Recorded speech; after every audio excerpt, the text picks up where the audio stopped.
And we're live. Hi, welcome. My name is Shira Goldberg, for those of you that don't know, which if you've seen the show, I introduce myself every time. But for those of you that are first-time viewers, I'd like to say welcome. I have someone who I really admire. I consider him a colleague, more of a mentor than a colleague, because he's been doing this for about 3 decades. He is Anthony Eldridge-Rogers, and he's the CEO and founder of FRC International. He's based out of Italy. We'll talk about where he is exactly because it looks pretty cool, like a wine cellar or something. He is going to be talking about the conference that's coming up next year. I'm really excited to get more information to you about that. The FRC International, it's a foundation for recovery and wellness coaching. So he's really expanded. I'm actually currently taking his course, and it's just phenomenal. So kudos to you. It's so professional, but I'm used to my style, which is kind of like just run around and see what happens. But thank you so much, Anthony, for visiting us via Italiana. Well, it's so good to be here, Shira, and lovely to see your bright, happy face. And so, yeah, looking forward to spending some time, and thank you very much for the glowing introduction. And, well, you are just such a huge figure in the world of coaching, and I don't know anyone who doesn't know who you are. And I think that's a filter. If they don't know who Anthony is, then I'm like, you don't know what coaching is really about. Well, I'm blushing a little bit now because thank you, yeah. Well, I suppose I've been around a while, probably particularly in the kind of healthcare focus around coaching. So which is, as you know, that's what I'm really interested in. Gets me excited, gets me out of bed in the morning. So. Yeah. Well, that's why I'm really interested in sharing to our viewers what exactly it is that you do, because we've heard, I mean, it's almost in the United States, it's almost like a catchphrase, life coach. I'm a life coach. So you're going to talk about what exactly does that mean, and the capacity that you do it. What I can see is you've kind of extended it from recovery coaching is what I'm familiar with, but you've really expanded it into wellness. So let's start there. What exactly is it that you're doing that's not only really legitimate, but it's an extension of what recovery/sober coaching is? Yeah, good. Well, and I get asked quite a lot, why does it say recovery or recovery to wellness coaching? And I suppose about 2.5, 3 years ago, we made the change and we decided to explicitly put recovery and wellness in the same, the same sort of sentence and the same description of our coaching.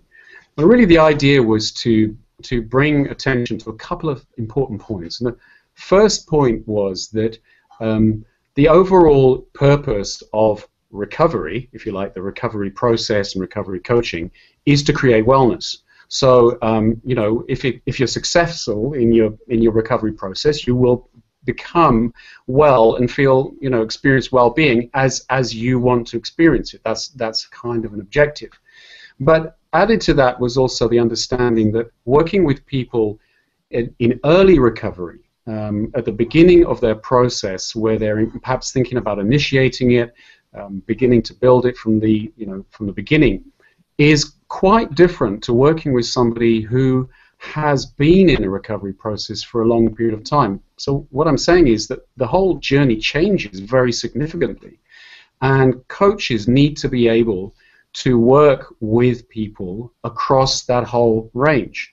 If you think about it, when you start working with somebody right at the beginning, there they are, their lives perhaps a bit of a mess, they want something to be different, so you engage with them, you become their coach. What you do in those first early periods, you are not going to be doing 3 or 4 years down the road. I mean, it's just going to be totally different. if you can't adapt as you go along as a coach, i.e., if you only have a skill set which sort of sees every client as 3 weeks into a recovery process, then your client is eventually going to leave you behind. And what's going to happen is that they're going to want a coach who can go with them. And so we, developed a program which very much looks at it as a journey that has some clear stages and that changes from one thing into another. This is really important because so much of the recovery coach training just focuses in on working with people at the beginning when they're in crisis. And this is really, from my point of view, to miss a really significant part of how you can think about being a coach. So that's why we split it up, recovery to wellness coaching. And we have, when we train it, we train it with a focus on recovery, and then we train it with a focus on wellness, which you're going to see actually in the program. So, we want to be able to make that distinction. Well, I'm really excited to be able to take your training because I really see the evolution in my own training, and I've been in this for almost 4 years, and there's so much to learn. This isn't even an area where you just learn and then you're done. You really evolve, and I am at the level of recovery coach. But you're right, you have to grow as well, because you will find people that are in recovery that are having other issues that are relevant, and it's not recovery wellness. It's not in different compartments in you. Everything that we do feeds on itself, and it's interconnected. And I'm really about helping people understand that process. That our thoughts, our actions, our behavior, everything that we do really affects us as a whole. So by extending what I do into the realm of wellness, it's really exciting, and I'm glad we're doing this as I'm taking your training, because it's so well done. I mean, kudos for you. And it's just so, you really lay it out in a way that's really comprehensive, but your style is so approachable. Oh, that's good. Thank you very much for that. What I kind of wanted to say from that was that what I think is so important is this idea of integration of knowledge and turning it into skills. At the end of the day, what we are trying to do with our training program is help work with trainees or participants in the training to actually be effective. That's our primary goal, to actually know how to be with another person, how to do that and bring skills in and bring context and so on that actually make a difference. And that's quite different to knowing about things. I mean, it's, if we just wanted to know about coaching, we could just go read a book. It's not complicated. What needs to happen is there needs to be kind of a sort of blending together with experience and understanding of what coaching actually is, which is why, of course, I always say that the first person who must understand coaching skills must be the coach. I mean, it's kind of interesting. Sometimes people said to me, why do we have to get coached so much during training? And I'm like, well, because if you don't know what it's like to be on the other side, how are you possibly going to understand what you're doing?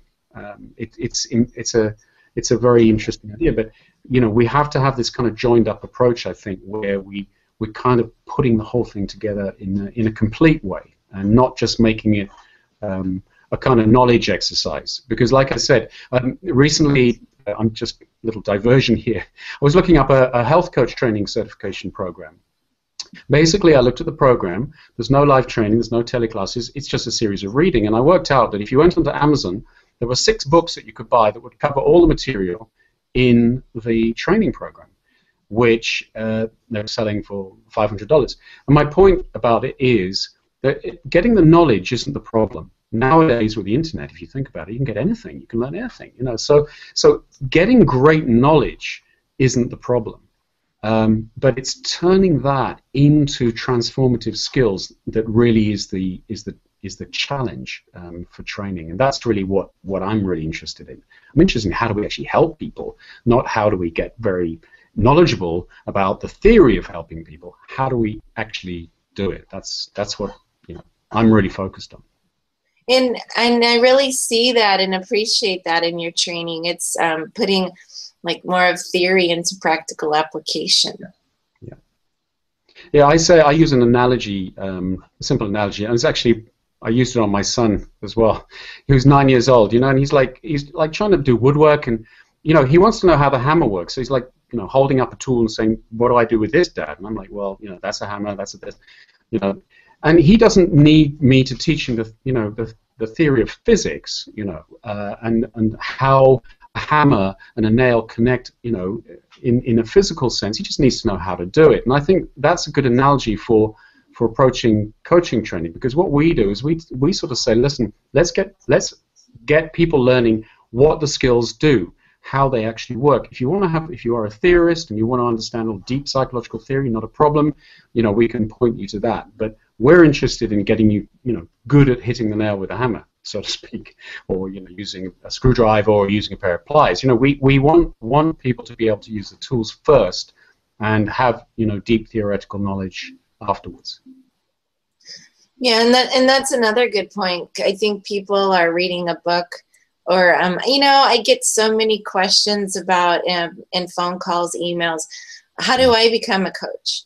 And I cannot possibly answer all of these questions. So I've done a show previously that was dedicated to answering as many questions as I could, and I just keep getting flooded with what do I need to do, and how long does it take? And so I am just starting to direct them to you. Oh, thank you very much. Yeah. Well, I don't have time to teach people how to be a coach, and my time is valuable and limited, so I would love to share my knowledge, but I'm not an instructor in coaching, so it's easier to just direct them to the source instead of me trying to tell them what you're doing when they can just figure it out by checking out your site. Yeah. So, well, thank you.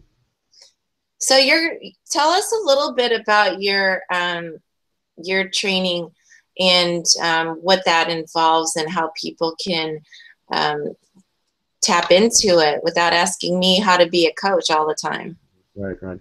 Well, the answer to how to be a coach is find a program that you like, that you're drawn to, that you're attracted to, that excites you in some way, and that kind of is going to train you in broadly the kinds of people you want to work with.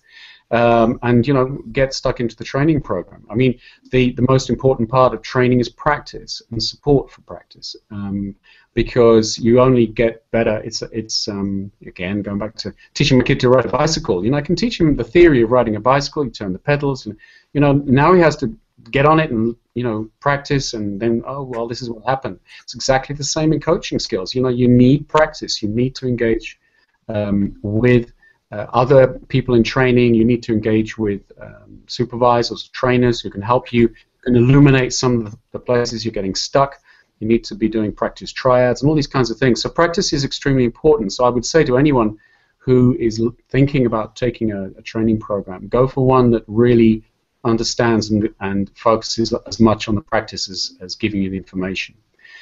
Being a coach is a function also and you've got to remember that this is my professional point of view, so I accept there's others who may not agree with me, but I really do believe, and certainly in the healthcare challenge world, where when we think about healthcare challenges, we have to sort of get a little bit serious in ourselves and sort of straighten up a bit, because people with serious healthcare challenges, be it substance misuse, severe obesity, type 2 diabetes, whatever it is that they have, that they're struggling to do something about, if they're not successful, the consequences are pretty bad for them.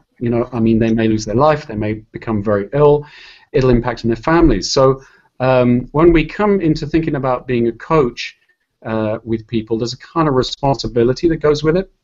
there's a, I think ethically, I think I think it's important to understand that if the person who is looking for the change is not successful in finding the change, there will be consequences which might be quite severe. So this changes the game a little bit, because when you think about coaching someone, somebody comes to me and says, hey, listen, I'm thinking about changing my career. Could I get a bit of coaching from you? I don't know if I want to, go and have this job or that job.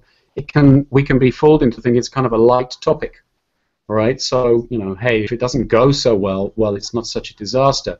But, if a substance misuse recovery coaching relationship doesn't go so well, that could be a pretty impactful thing. So you can see where I'm coming from here, Shira. There's kind of like a spine of responsibility that I think comes into coaching at this level. And so what does that mean? That means that coaches need to be willing to scrutinize themselves and to lean in and dig into the training process themselves in order to prepare themselves as much as they can personally for what it is they're about to do, what the people that they want to work with. So that's why we always, and I always say, you need to be able to, like Gandhi said, he said, be the change that you want to see. Well, you need to be able to experience the transformation that people are asking you to help them find. It's no good sitting there saying, well, my client wants to do X, and I'm scared to death of doing X, and I wouldn't even begin to do it myself. Your client will very quickly understand that. So there's something about being serious, being ethical, taking responsibility, and stepping into your training from a place of that kind of commitment, if you like. And sometimes we don't see that. Sometimes people just, I just want to become a coach and do a couple of weeks course, and it's just like another tick box job thing. And I don't hold it like that. I hold it as a calling. I hold it as a profound human interaction that is extremely important and valuable. So, I really agree. I think some people are jumping in. I've seen a lot of different kind of advertising surrounding coaching and get certified, for whatever low price in 2 days, or now the prices are getting crazy. But when I first started, you can look in the advertisement section of Psychology Today and see certain advertisements, and how you can't be prepared in a 2-day course to do anything. Maybe if it was something that it was in addition to a much greater training, or maybe you needed a refresher course, but that's the way it's being perceived, and a lot of people want to get that little piece of paper and they think they're well on their way, and that always makes me really nervous, because you're not just presenting yourself as a coach that's incompetent, but you're also responsible for the profession as a whole. And we have to have standards and professional accountability. You have to be ethical, but we all think we're ethical, but you have to really understand what this means. Even at a graduate level, I feel like I've just touched, the tip of the iceberg as far as ethics and morality and congruence with your values and core beliefs. And I think, as in anything that you learn, if you want to do it well, you really have to understand what you're doing, which is what you touched on. But since you're interacting with someone else, if you don't know what you're doing, it's not just a blemish on you as an individual, but it really is a blemish on the profession, because people think it's not working, or anyone can do this, so why should I bother with the coach? And but there's so much value. I mean, I'm going to school to be a counselor, a therapist, and I'm still learning more and more and more about how to be more effective as a coach. And this is lifelong learning, from what I'm gathering. And I don't see how people can go to a weekend course online or read some books, and they're putting up their signs and making websites, and I think it's really confusing. Now, you've had 3 decades of experience, but you were also trained at CTI, at Coaching Training Institute. So, yeah. And you are one of the highest and most renowned coaches in the world. Tell us about, you just came from Vietnam. Tell us what you were doing there. Well, I was working with a group of students who had been put together by an organization that I'm collaborating with over there. They are changing. We talked about this, didn't we? When we did a quick conversation from Vietnam. They want to change their addiction treatment system, and we have an opportunity, which I'm incredibly excited about, to make coaching and the coaching model the core foundational, if you like, relationship technology in the new system. So the idea really is that people from the beginning, when they engage with the new services will be allowed and be offered access to someone who's been trained with some coaching skills, and that they will be able to find this coaching support in different places in the system. I mean, it's a great idea, and really one of the things that I'd really like to see happening more and more in any kind of healthcare provision services, because you see, treatment and intervention services, as we know, are relatively easy to set up. I mean, if you want to set up sort of like a medical assisted treatment program and so on, I mean, it isn't complicated to do it.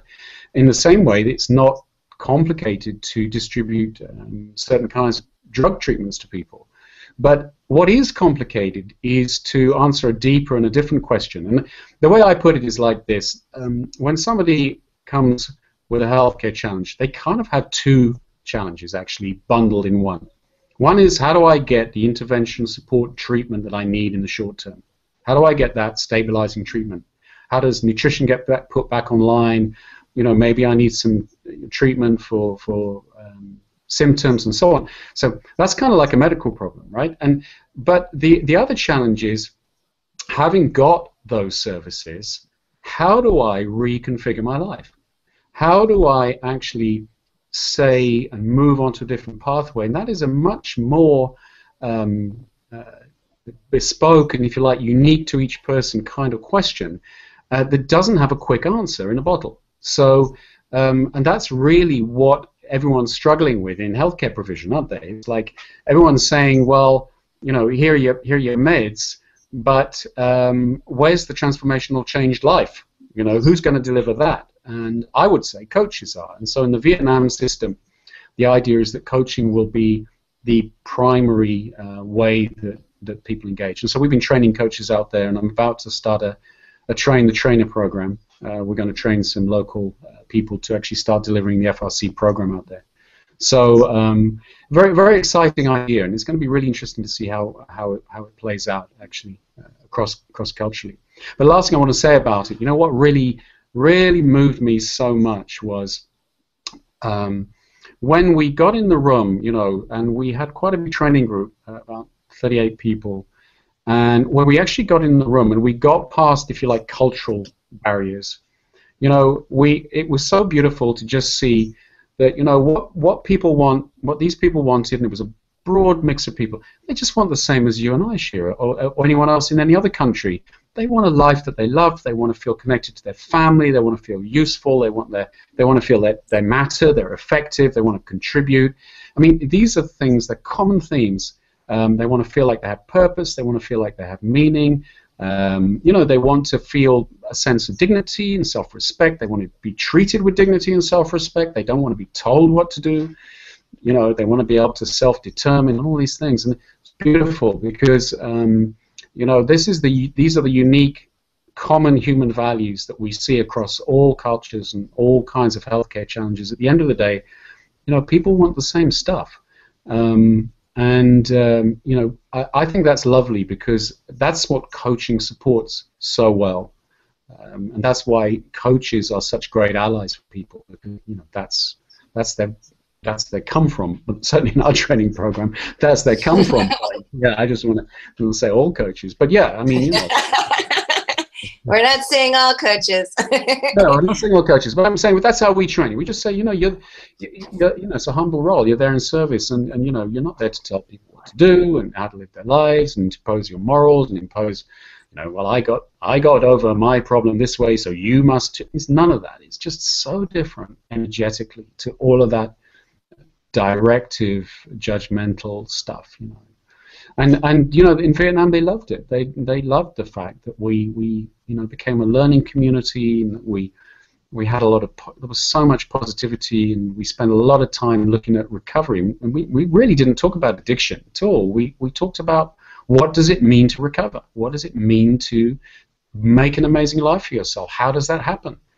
And you know, what are the steps to take? And that always inspires people. So it was a great trip. And I'm going back. You are oh, you are? You're going back? Yeah. Well, that's just so incredible. I think you're being a little too humble. They asked you to come to their country to show them how to do what you do because it's that effective. Well, yeah. I mean, they weren't 100% certain that it was going to be. I mean, you know, they had questions, but I tell you, the irony was that so many people signed up for the course that, and on the first day, the day before the training, I went to them and I said, "Listen, you know, there's too many people in this course. I mean, you know, 30 is the kind of maximum group size for it to be comfortable." And they said, "Don't worry, don't worry. Vietnamese people never stay in trainings. So don't. You'll lose at least 15 of them after the first day." And I was a little shocked because I was like, well, that's not really kind of how I would hold it, if you know what I mean. It's like, but I said, well, if you guarantee, and they said, no, absolutely, promise you, particularly the guys from government, they won't be there after the first day. So your group will go back down to 28 or 30. Well, guess what happened? They all stayed all week, all of them. You know? Because we were having a good time, because you know, and so we had this massive group, and at the end of the first day, I said to the organizers, I said, "So who's not coming back?" And they said, "Well, they're all coming back." It was like, oh no. So, but it was a testament to what we were doing. You know, it was you know, they kind of picked up on it straight away, and it was like, there's something different going on here. And that's what we followed that, and that was what was intriguing and illuminating, you know, for them. So. Well, I'm really glad that people are experiencing you as kind of the mouthpiece for authentic coaching, what it really means, what it's about. You talk about. I'm so glad I get to talk to you on and off the show. But we like to talk about, I think we touched on this a few times, about addiction and the stigma that surrounds it, and how that interplays with how people are effective and to what extent in their own recovery. So I have my American point of view, and you have your worldly view on that, and it seems to be the same. There's a lot of stigma. There's a lot of self-loathing when it comes to recovery, but it's such an epidemic. I think, you know, that's where you and I really agree. Like, we just need to get over that, and how can we, in our most effective, authentic selves, help shape the evolution of what we're doing as far as being recovery coaches. And I'm not claiming to be a wellness coach for quite some time, but I am pretty proficient in the recovery realm. Anthony, your training is showing me, wow, there's way much. There's a lot to know about wellness. I'm like, I'm not there yet. So, talk about the stigma. Yeah, let's kind of have a little look at that. Well, you know, I've got a couple of perspectives on it, and yes, of course, I think we're all pretty much on the same page when we sort of understand that there are some social attitudes towards people who struggle with substances, drugs, alcohol, and so on, so that are unuseful, that actually get in the way of engagement and recovery, and damage individuals' self-esteem and so on. So I think we're all pretty much accepted. I think that's accepted in the UK. I think what is problematical is the fact that not enough scrutiny is given to just how implicit a lot of that discrimination is, in the sense that it's there, but people don't really think that it's there. And one of the things actually you'll come across in the training is there's a section on implicit and explicit priming and the use of language, which is really interesting, and there's some very interesting research on it. So this is a problem that we sort of, one side say no, we don't discriminate and we don't stigmatize, but often we actually see that in just the way we use language, for instance, can automatically, we don't really realize it, but can actually do the thing which we say we don't want to do. That's why I don't use the word addict, I don't use the word alcoholic, unless if I am, I'm using it. Yeah, my wife always laughs at me because she says, she's saying, I think that guy might be an alcoholic, and I say no. He has an interesting relationship with alcohol. Ah, okay. So because what we're trying to do is we're trying to uncollapse the automatic labeling of things. Somebody's smoking too much hash, they're a drug addict, and so on. So first of all, it's this kind of effort that we need to make, because I think it's really important around language. The other thing that I think is extremely important, and is something that I'm very willing to be vocal about it, although I'm not making that many friends, is that some of the organizations that are most discriminatory and stigmatizing are actually so-called recovery organizations. And this is kind of a bit of a strange contradiction, isn't it? Because you have organizations that at a public level say, we're here to serve people in recovery and support them and so on, but then they will then develop and put in standards and approaches which are actually discriminatory. And this leads me to what you and I were talking about before, about training. So let me give you an example. Organization in the UK, a recovery organization getting paid by government to provide services, decided to engage, they wanted coaches, right? So they thought, well, we don't really have any money, so we'll skip the training. They just gave everyone the name of coaches, and they just turned all their members into coaches, gave them all badges and so on. And this isn't what I think is important to understand. This is a very discriminatory act, because what you are actually saying, if you unpack it, so let's just take it a little step at a time. You come to my service and you say, hey, I need help, I want to change my life, I have a problem with drugs. I say, don't worry, I've got this coach for you, okay? I know that they're not properly trained, okay? So I ought to tell you, but I don't. I don't say, here's a coach for you, but we didn't train them, we just gave them the name. You say to me, well, okay, can the coach help you? Sure, they can help you. They're going to be your coach and help you recover. But I have no way of knowing if the person I'm recommending can even do that. I have no way of knowing if they're going to actually do damage to you, let alone help you. So I'm, at that point, as an organization, I am committing quite a serious discriminatory and stigmatizing act. And I think that's really problematical. And that's why I'm so keen on this kind of idea of standards, because there's a cynicism which has crept into some of our service provision, which I think is deeply troubling and deeply problematic, and which is this idea that we don't have to bother training people properly. We don't have to bother actually giving, holding up standards to a certain level. We can just, rebrand things, relabel them, and roll them out, say that they are bona fide fundable services, and this is problematic. The last thing I just want to say that's also problematic, and that's connected to this, and when it comes to addiction recovery, is, and I'll give you an analogy if you like. I'll tell you a story because it explains it quite well. I was given a guided tour of a very expensive rehab in I won't name it, in the UK, and at this rehab they took me around and they said, this is our program, and they spent a lot of time saying to me, we've got 25 doctors on staff and 6 psychiatrists and 85 counselors. They were ticking all the boxes, and everybody's got a degree in this and a degree in that and so on. And I got to the end and I said, okay, well, that's great. So what happens to them when they leave? And he said, oh, it's fine. We send them all to 12-step fellowships.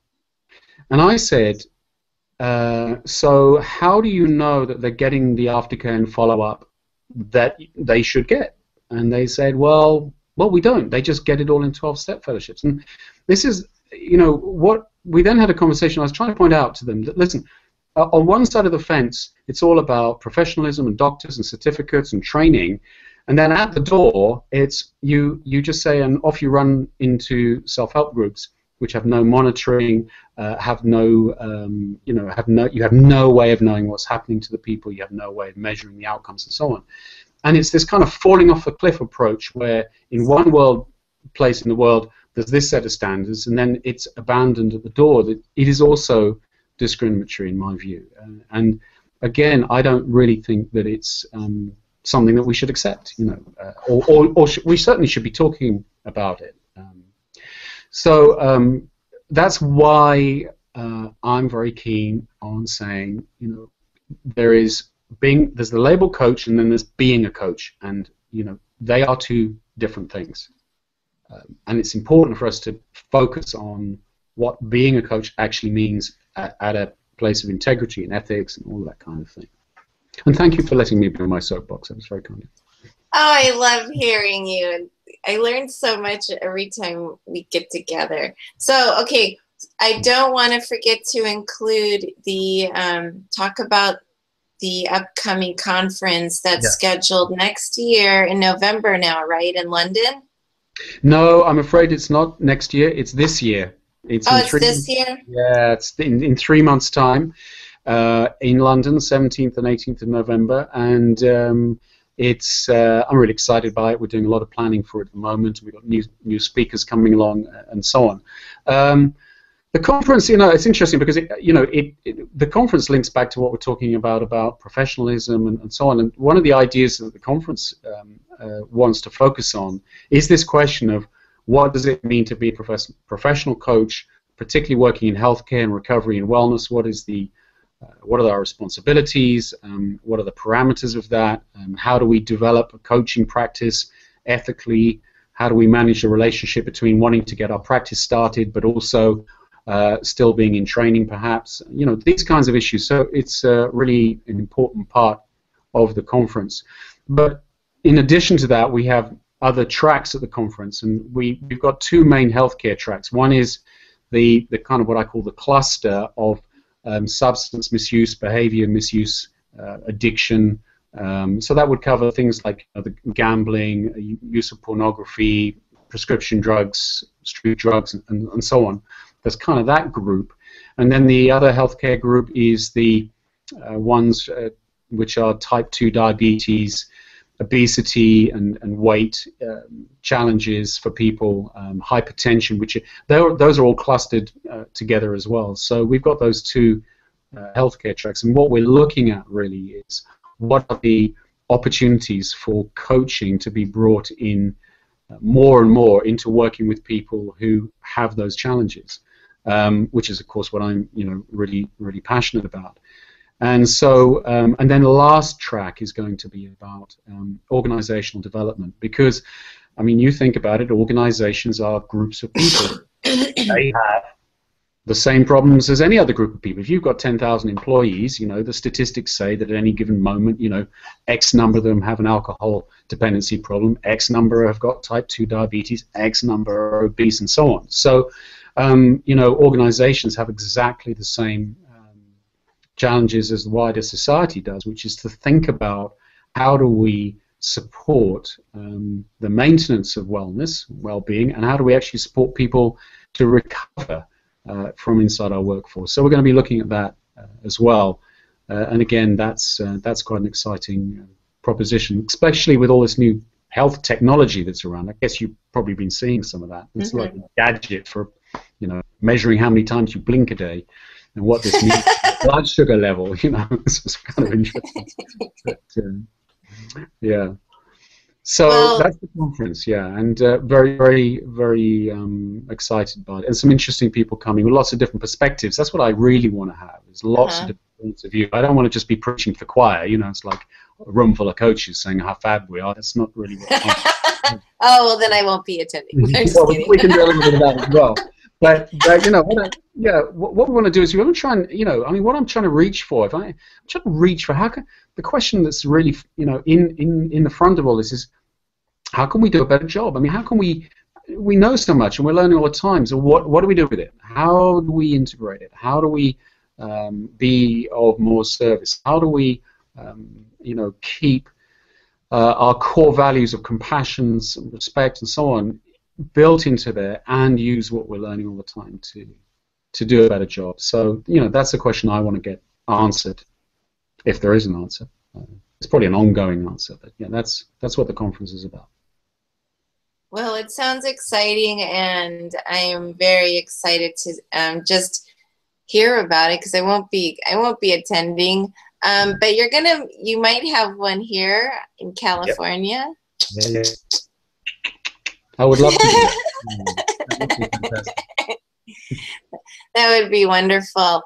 So, how can people reach you and not me when they want to get more information about coaching, authentic coaching? I think I'm going to just start calling it authentic coaching. Okay. Because I'm tired of hearing everybody like, oh, and you decide to be a coach, and like, I'm a coach, like I'm a princess. Okay. Well, you know, on that note, you know, I don't want, you know, I think anyone who says I want to be a coach, and they generally have a desire to reach out and help other people. I mean, I'm a big fan of everyone who has that urge. You know, and what I want to say is, look, we have a coaching training program. We have some free stuff coming online that people can learn. You know, and I'm doing the lottery every week, and as soon as I win it, I'm going to give it all away. So anyone who wants to get trained, anyone who wants to get trained and get trained, you know, that's my vision. But you know, really, I think the urge to get trained is a beautiful thing, and the urge to be a coach is a great thing. So you know, we will do as much as we can to help. To get in touch with us, you can go to the website address that's here. I think is the conference website, and from there you can actually link to our academy website, and also to our main website, which is frcint.com. You know, that's the way to find us, and I always love to hear from people. So if any of your listeners want to write to me or want to connect and have questions, that would be great. And also, if there are any coaches out there, recovery coaches watching this, we have free open calls pretty much every month for any coach who wants to come on and talk about coaching, what they're doing. We call them support calls and supervision calls, but they're open to anybody who's a coach.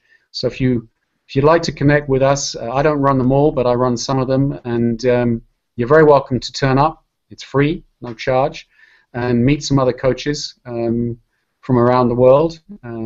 So you know, your audience is really welcome to engage. That's what I say. You are such a giver, Anthony. Thank you. Yeah. Thank you. I'm so glad that you shared that. I think just knowing what to expect when you're interested in being a coach in the most effective capacity possible starts with some specific knowledge, and yeah. And you're just such a cool guy in the world. I'm glad to know you.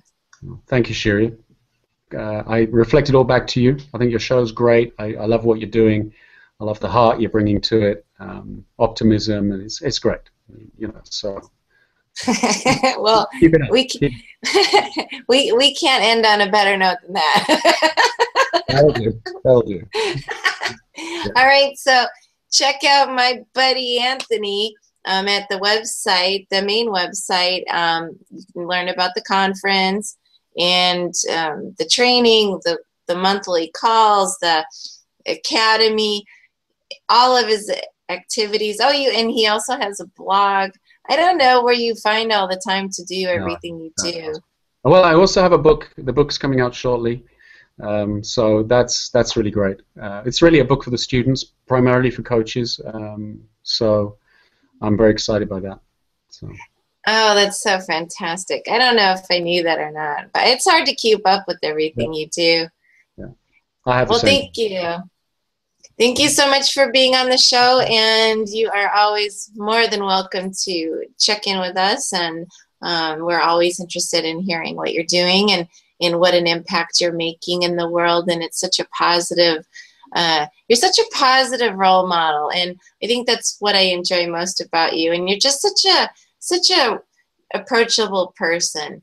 And I don't find that a lot, someone of your stature. And, to me, like, you remind me of Bill Miller. He's one of the primary founder of motivational interviewing. Yeah. And they really talk about the spirit of MI and how to embody that.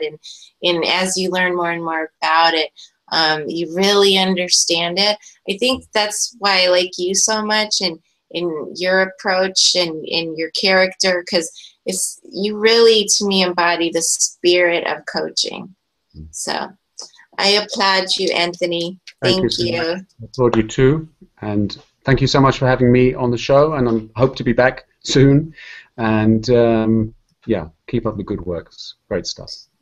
Okay, so conference information, check out his blog, get on his list, sign up for the training. That academy is quite impressive, and I am actively in it as we speak. So I am definitely a good person to vouch for it. And my kitty's in the back, so he's interested too, Anthony. I saw Kitty flying around just now. He's really interested in coaching. He's like, oh, it's Anthony. I might have to pop in and say hello. So thanks again. We will keep in touch, and let me know anything more I can do in the realm of coaching to help spread the message. You know I will. Thank you so much. Goodbye, Shira. Ciao, as they say from Italy. Ciao. Ciao bella. Ciao bella. Bye.